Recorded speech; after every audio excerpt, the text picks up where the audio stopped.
honourable colleague's speech, and I'm really interested in this point on roots of inequity, because the inequities are systemic. They are not accidental. They are built into the system. So we can talk about Jordan's principle.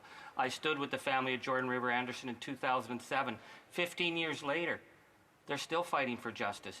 I would like to ask my honourable colleague about the fact that we're now seeing that speech pathologists and those who are working with Indigenous children are being denied payment for services for Jordan's principle. So one could refuse to pay for Indigenous children to have service, or one could just ignore the bills. And if one just ignores the bills, then Indigenous children continue to suffer what this government has been found is willful and reckless discrimination. Will this member commit to ensuring that any child who's eligible for Jordan's principles payments are actually going to, their therapists or their doctors or their dentists are going to make sure that that payment is paid out, so that these children are not denied service? Hear, hear. The Honourable Parliamentary Secretary.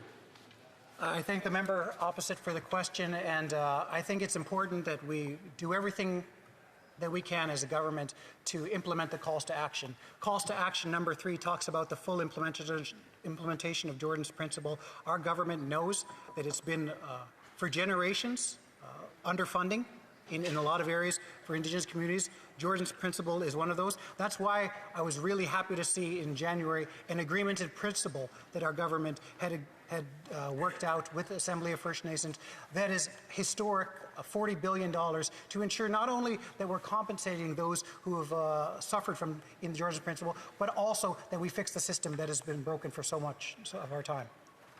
Well, that's all the time.